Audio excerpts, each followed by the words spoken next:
Vanderbilt will do whatever it needs to do to gain an advantage in the quarterback battle.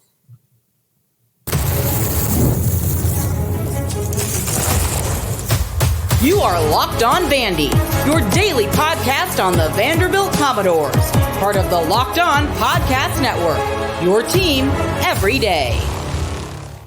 Welcome into the Locked On Vandy podcast on the Locked On Podcast Network. I'm your host, Corey Burton. Thanks for making Locked On Vandy your first listen every day. We are free and available wherever you get your podcasts and on YouTube as a part of the Locked On Podcast Network, your team every day. This episode is brought to you by 5 Hour Energy. 5 Hour Energy fixes tired fast. With zero sugar and a convenient portable size, it's the perfect pick-me-up for getting stuff done. So go to 5hourenergy.com and use promo code LOCKEDONCFB to receive 20% off your order.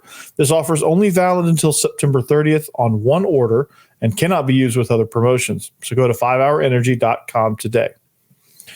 Opening kick is closing in, and Vandy will need to make some things happen in order to give themselves a shot at winning this game. First of all, you got to win special teams. You got to be elite at that. You got to out-Beamer the originators of Beamer ball. Win the special teams, win the kicking game. You got to create havoc on defense. You got to win the trenches, and they must do and will do anything they can to gain an advantage in the quarterback battle. So what does that mean exactly? The quarterback battle. What does that mean? So this game is going to feature two really good quarterbacks, okay? One, they both have varying levels of experience. Kyron Drones has experience at Virginia Tech in that system, so he's got the edge there. But here's the caveat. Diego Pavia also has experience in the system, but it's not at Vandy. So it's like he has experience, but he doesn't have experience with this group, so it's not quite starting on square one, but he's not quite at that level where Kyron Drones is. So when you look at this quarterback battle, Vandy has to get the edge, okay? It's going to be a battle of who does what, who can get over on what, and who can make the biggest impact in this game. So for Diego Pavia, we'll start with him. He's got to take command of this offense, okay? He's got to go out there and he's got to be able to move the ball because he's going to get a lot of heat. This is an experienced defense from top to bottom, from front to back. This is an extremely experienced and talented defense, okay? I know I said earlier this week that the secondary was weak. I was talking relatively to their front seven because compared to their front seven, yes, they're weak, but they're not really weak, right? That's just like if you're going to get a part of their defense, that's probably the one to get, which that's even going to be tough. So Diego Pavia has to find a way to move the ball when the vertical passing attack is not there yet. You're going to have to figure out ways to run the ball, get creative with that, and you're going to have to find a way. You're going to have to put the ball in tight windows in the passing game. You're going to have to be good with and patient with nickel and diming because that's what it's going to take. That is the first key. So I'm going to give you a list here real quick, okay? I got 5 on it. So these are some keys to success for Vanderbilt. Pavia must find a rhythm. So that means that Pavia has to be able to catch, throw on time. Receivers have to be able to help him get rhythm by getting separation, running the routes at the correct depth, things like that. They have to figure out a way to get in a rhythm between RPOs, run game, play action, and drop back passing. Pavia has to be accurate. Pavia has to be on point. He's going to make some tight throws. He's going to have to. There's not going to be much wide open stuff unless they give some sort of look or some sort of shift or motion that's going to create space for him. I just don't think it's going to be there. So you have to figure out how to make that happen. You have to manufacture points. You have to take it and you have to take advantage of the situations when they present themselves. And they will present themselves at some point in this game. It's whether or not Vandy decides they want to take advantage of it because these situations present themselves in every game for every team. It's just what team takes advantage of those more. So Pavia has to get in a rhythm. If he can get in a rhythm, he can move this offense down the field, and they can put up a decent amount of points, so to speak. But you have to start somewhere. You have to get that first down early, preferably on the first drive, to get settled in and to find that rhythm, right? Then you just move down the field, play the field position battle, control the clock, all of those good things. So you have to have command. You have to have rhythm. Command is knowing, okay, the defense is giving me this. I have to hit them with this to counter. All right. Command is, oh crap, I'm getting knocked around a little bit. I got to settle down. I've got to get my offensive line in check because they're blitzing me from the right side. They're hitting me every time. I've got to be able to manage the protection and get those guys right.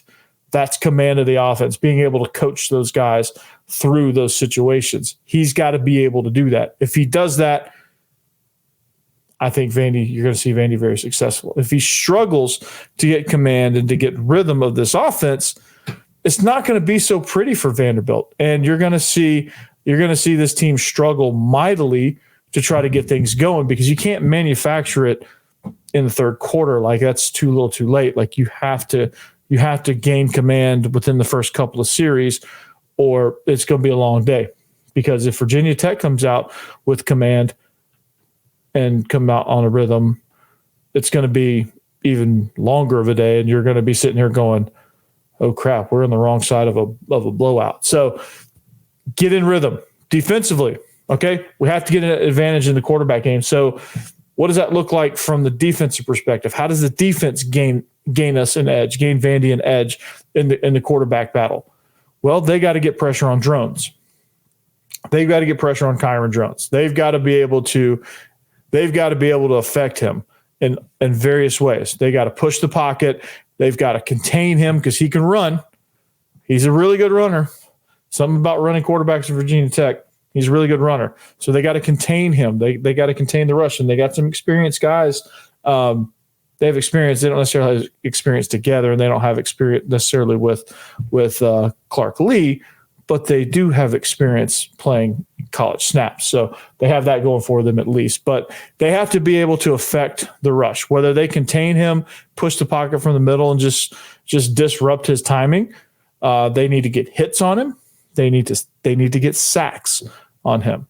All right. Defense needs to be able to, and this is what's troubling. I heard Clark Lee's press conference, his Virginia Tech week press conference, and he was talking about a little bit about last year. Vandy could only play one coverage last year. Just think about that. You're an SEC team and you're in one coverage. I'm gonna let that sink in for a second. That is atrocious. Okay, so I think if they had the ability to play multiple coverages, they'll be a little bit further ahead. But in order to be able to take advantage of your veteran secondary, you have to get pressure. You have to affect pressure, and you have to try to get it with your front four. But if you have to blitz, sometimes that it is what it is. You got to be aggressive. Georgia Tech was aggressive against Florida State, against DJ Ungulale, and it got them somewhere. And Drone. But I got news for Vanderbilt. Drones is better than DJ Ungulale. So, Kyron Drones, really good quarterback, have to get pressure on him, have to get in his face, have to knock him down. Even just not allowing him to follow through fully, not allow him to step into a throw, make him flush out of the pocket, force him to get his eyes down just even a little bit. Will also help it. That those kind of things, even the very, very little things, I think a lot of people don't realize throw these quarterbacks off, right? It's the little things, guys. It's getting him off his rhythm. If you can get him off his rhythm, no quarterback is immune to being rattled. None. Tom Brady even got off his rhythm occasionally. Not much. That's why he's probably the greatest to ever play. But quarterbacks are not immune. They're humans. They're not immune to being rattled. They're not immune to being off their rhythm. So if Vanderbilt wants any sort of success If you don't get pressure on drones, if you don't contain him and you allow him to gas you for big gains on scrambles or quarterback design runs, and you let him throw from a clean pocket, he's going to kill you. He's going to absolutely kill you. And he's going to torch you. And he's going to have fun doing so. And you're going to hear whatever the hokey cheers are in the stands. You're going to hear all of that crap. If you don't pressure drones, you've got to get in his face. Got to knock him down, got to hit him, got to bump him, got to talk some trash to him, whatever it takes to get him off his game. You got to get him off his game, and you got to be able to support Diego Pavia in getting a rhythm and getting command of this offense, because it's a home game, and hopefully the home crowd will be there to support. So, but to be honest, this game's going to come down to the trenches. Okay, this game is going to come down to trench warfare. How does that look? What does that look like? We'll tell you next. All right, this episode is presented by 5 Hour Energy. So, are you getting tired fast? Well, 5 Hour Energy fixes tired fast. So if you have a long to-do list for work or a list of DIY projects to tackle at home, take a 5 Hour Energy shot so you can check everything off your list. If you're like me, you always have a large list of projects for the home. When you get your supplies for the project, don't forget the essential supply, which is a 5 Hour Energy shot. And a 5 Hour Energy shot is the brand hardworking people like you have trusted for over 20 years to give you the alert, energized feeling that you need to get through a busy, hectic day. So you always know where to find 5 Hour Energy shots, right at the cash register at nearly every convenience store, drugstore, and grocery store nationwide. Stock up on the money-saving multi-packs to make sure you never run out of delicious, energizing 5 Hour Energy shots. So if you go to 5hourenergy.com, that is the number 5, hourenergy.com, and get some 5 Hour Energy product today. You can use promo code LOCKEDONCFB to receive 20% off your order. This offer is only valid until September 30th on one order and cannot be used with other promotions. The code is not good on subscription orders, so go to 5hourenergy.com today. That's the number 5, hourenergy.com.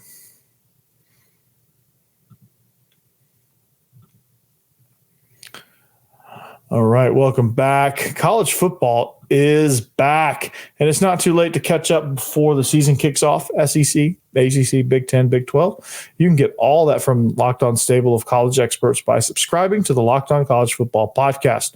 Who has a chance to make the playoff? What teams will cause chaos in their new conferences? Everything you need to know all in one place, so be sure to follow and subscribe to the Locked On College Football podcast, part of the Locked On Podcast Network, your team every day. And speaking of everydayers, shout out to you. You make this happen. Without you guys, would not be able to happen. So, love it, and this is awesome. So, trench warfare. Okay, keys to the game. Trench warfare. I think this is important because in any matchup, especially in the SEC, but in any matchup, it always starts and ends with the trenches, because that's what's going to help number one and number two in the scenario, right? The quarterback battle, it's ultimately going to come down to the trenches. So this is merely a checklist here, okay? So trenches. So what constitutes trench warfare? Okay? That is the matchups of Vandy's O-line versus Virginia Tech's defensive front. I'll count inside linebackers on this. I'll count anything in the box. All right? That's Vandy's box versus Virginia Tech's O-line, okay? And then, so those are your two matchups, right? So you got Virginia Tech's defensive box versus Vandy's O-line, and you have Vandy's defensive box versus Virginia Tech's O-line, okay? So here's the deal, okay? If Vanderbilt's going to move the ball, we'll start with Vandy's offensive line. Okay, they've got the strong side, they've got the quick side, they've got the nice little philosophy going on there. I really like it. I think it helps them specialize with a group that doesn't feature talent on paper as other offensive lines. But you've got some guys that fill those roles, and anytime you got guys doing their roles perfectly, and effectively, you're going to be in good shape. So Vanderbilt's got to be able to run the ball. Now, going to this philosophy is interesting because now you have it set up to where you can shuffle guys around to make sure your pullers are always quicker guys with better feet that are physical. You can ensure that your pass pro is always geared towards your quick side, to where all your stronger side guys has to do is essentially hunker down, and you get some good matchups there. But as soon as Virginia Tech figures that out, they'll probably shift some things around, which will probably start a chess match between Vandy's O-line and Virginia Tech's defensive front. So I think this is an important battle because so much of what Vandy does offensively is going to be in the run game, and can't really do run game without an offensive line. I've tried it. Some of the places that I've coached, we've tried to run the ball without an offensive line, and it, I know you're going to be shocked when I say this, but it doesn't work. So they have to, if Vandy's going to get any sort of momentum going, this is, I think, in the trenches, this is the most important battle because Virginia Tech, their defensive front is amazing.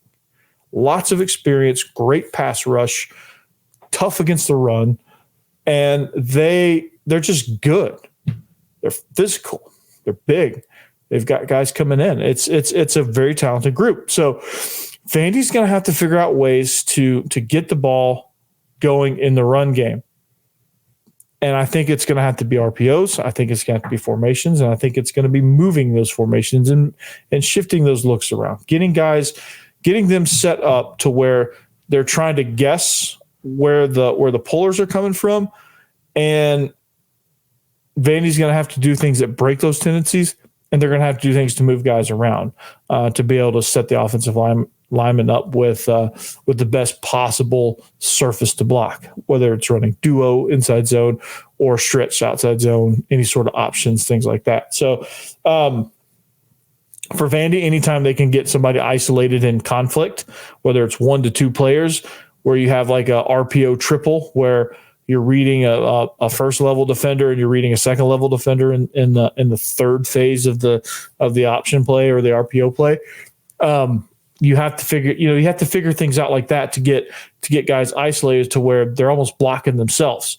And so to be able to win on the trenches is finding ways to create double teams at the point of attack, finding ways to create as much of a numbers advantage as you possibly can get, and finding ways to be able to get the ball out on the edge, get the ball out in space, and just move, right? Because you can't throw the ball down the field. You can't have any semblance of a vertical passing game if you can't protect. So they got to be able to protect. They got to be able to do that. On the defensive front, on the defensive line, Vandy has got to be able to puncture gaps. They've got to be able to destroy blocking angles, and they have to keep the linebackers clean as best they possibly can. Part of what a good defensive line is in this scheme is being able to do just that, keeping the linebackers clean so they can scrape and make plays, clogging up all the interior gaps so the linebackers can play inside out and chase down anything in the C gaps, and leave the D gaps and the edges to your outside linebackers, and just being able to kind of disrupt things on the inside, because if you can disrupt guards trying to pull and things like that, it creates piles, and piles.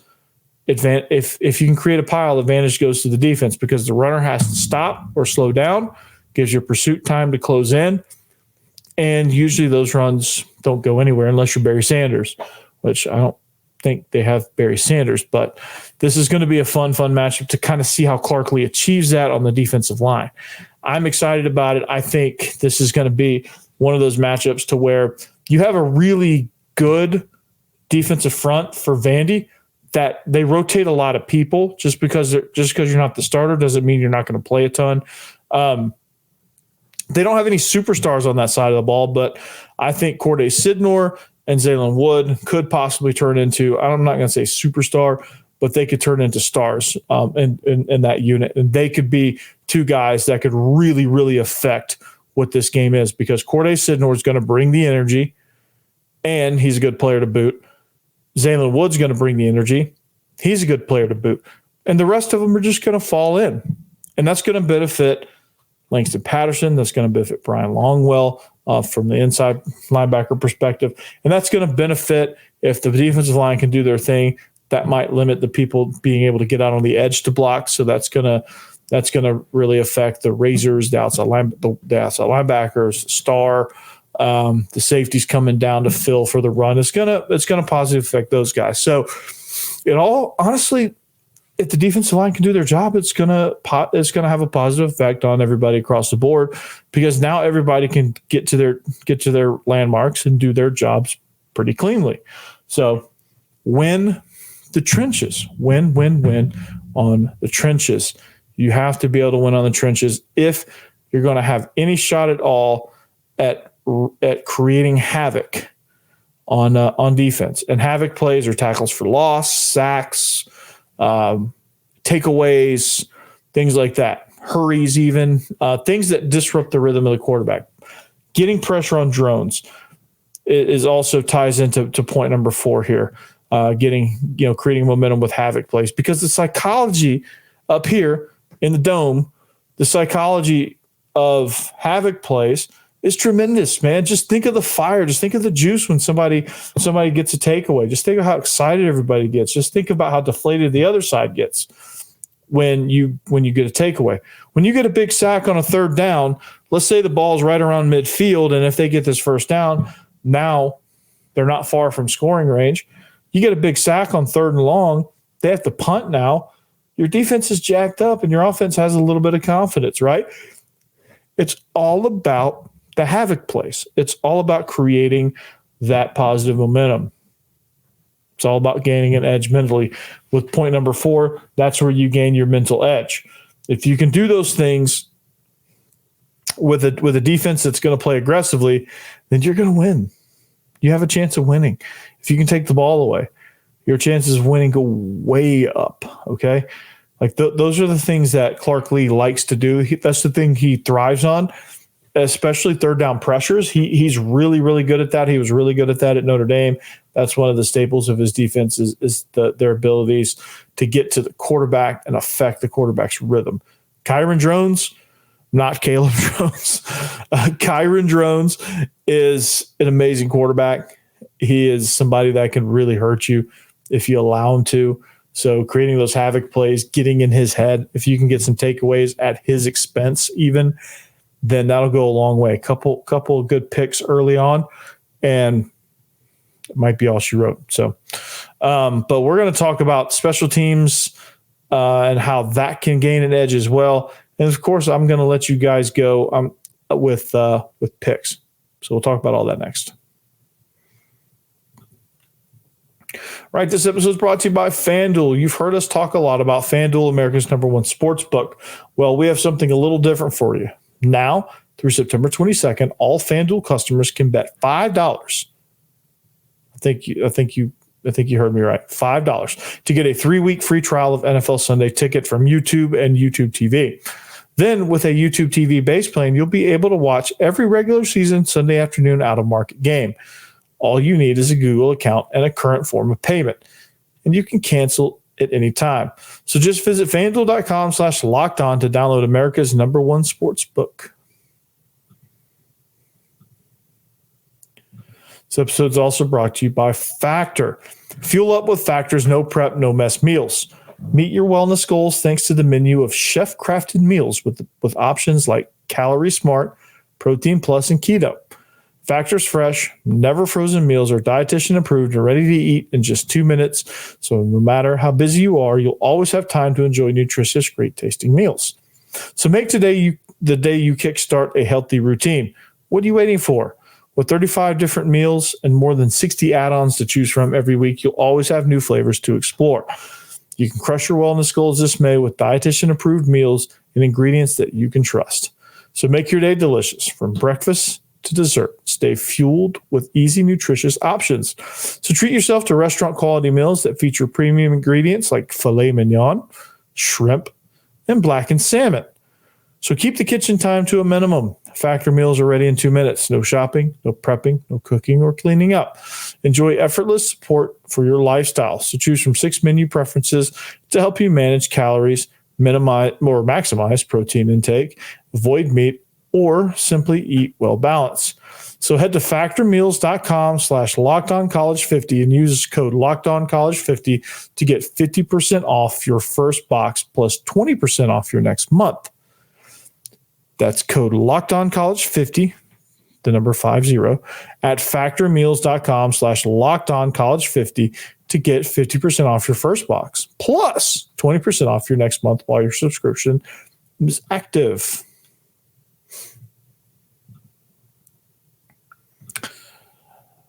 All right, wrapping up the show here on Locked On Vandy. We've got some keys to victory. Doing this a little backwards here this week. I've got a crossover with Locked On ACC coming out. So I'm gonna go ahead and give you the keys a day early, let you digest them, let you digest the picks, so you kind of know where you want to go. So the last key, the final key. Okay, we've had a quarterback battle, right? For Pavia, it's got to find rhythm and command. For the defense, they have to affect drones. They have to help give Vandy the edge in the quarterback battle by affecting drones in various ways. You have to win in the trenches, and you have to gain momentum with havoc plays. Another way to gain momentum is creating havoc plays in special teams and scoring points, right? So you have to win the special teams battle, and that goes just beyond making field goals. That's flipping the field in the punting game. That's covering well on kickoff. That's gaining yards and getting good field position on kickoff and punt returns. That's maybe getting a blocked punt or two, taking advantage of a poor snap, or trying to force the punter into shanking one to give you good field position. But it's just winning those special teams battles that's going to get this team over the hump. Score points when you're in range, and try to sneak a turnover in there, try to get you a takeaway in there somewhere, and maybe try to gain a possession through special teams with a little bit of trickeration. So those are your keys to success. Those are some things that Vandy must do. And I think if they do these five things, I think they have a shot. They have a really, really good shot if they do these 5 things, because their star player will be out of it mentally, and the momentum will be there, and will be there in favor of Vanderbilt. So I got 5 on it. Anyway, so we got a couple minutes left, so I'm gonna take you through some of the picks that I made, and it's always going to include the Vandy game. But I always make 2 additional picks. I'm gonna give you 3 picks for the weekend. I could spend a whole show doing just nothing but picks, but here you go. Presented by our friends at FanDuel Sportsbook. My picks, of course, Vandy plus 13.5. Not because the name of the show is Locked On Vandy. I actually believe it, and I know you don't believe that I believe it, but I do. I think there's been a lot of changes with this Vandy team. I think Clark Lee getting and taking control of the defense is going to be one of the best things to happen to this team. I think they have a really good shot. If not for anything else, to cover this game. I think if Vandy loses, it's going to be by less than 2 touchdowns, which will give them the cover. I think if they do all the things that I just talked about, they have a chance to actually win outright. So if you're really feeling bold, take Vandy on the money line. That's a really, really bold bet. So I like that. Not just because, like I said, not because the show is Locked On Vandy. All right. My next pick is Georgia. I feel pretty good about this one because Georgia has one of the most loaded rosters that I've seen in the Kirby Smart era. And I think this line is pretty tight, and I think they're just significantly better than Clemson. And I do think it'll be a tight game early on. I think Clemson does have a really talented defense, and Cade Klubnik is a quality quarterback. But I just think there's something that Georgia likes to do, and this started in 2021 with the defense that had like Jordan Davis and Jalen Carter and those guys. You know, the 7 first rounders they had. Well, I think they have a tendency to avalanche you a little bit, overwhelm you a little bit, and I think they'll do that to Clemson. After a while, you'll be like, whoa, where did this game go? Because it's going to slip right through your fingertips. But if you are a fan of Vandy, you will not be watching this game. You'll be watching the highlights of this game because Vandy and Georgia play at the exact same time. So I'm taking Georgia minus 13.5. I think they cover pretty easily, although it won't appear easy early on. And lastly, Texas A&M minus 2.5. I really like this spread. It's a really close spread. Notre Dame is good, but I just don't quite trust them on the road at Kyle Field. I think Texas A&M is a really, really good team under new leadership, so they're trying to figure some things out. Marcus Freeman is a very, very good quality, high-quality coach. Love everything that he does up there. Love everything that he stands for. I just think it's a tough matchup in a tough environment. And usually in these really close spreads, I tend to favor the home team if it's this close because I think both teams are quality. There's another world where I'd pick Notre Dame and feel good about it. But ultimately, I think Texas A&M is going to pull this one out. I think they can win by at least a field goal. If this was a 6.5 point spread, I would take Notre Dame all the way. But since it's 2.5, give me the Aggies there. So those are the three picks that I have for this weekend. So bet them. I say bet them at your own risk. If you win a lot of money, just find me on Venmo and you can send it to me for it's kind of like a consulting fee, I guess. But no, in all seriousness, I feel pretty good about those picks. I'm going to play.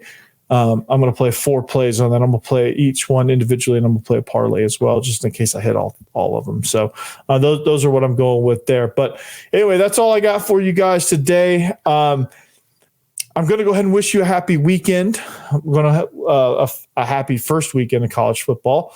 I'm sure I'll do so tomorrow as well. But have a great weekend. Enjoy the games. Enjoy the picks. Hopefully you make a lot of money. But this is we'll see you back here. I've got plans, so stay tuned to the channel. I'll put out at the very least a YouTube short with my reaction, and then guide you to maybe a live post game show. I'll keep you up to date on what to expect with that. But until next time, we'll see you back here on the Locked On Vandy podcast on the Locked On Podcast Network. Behave yourselves. Anchor down.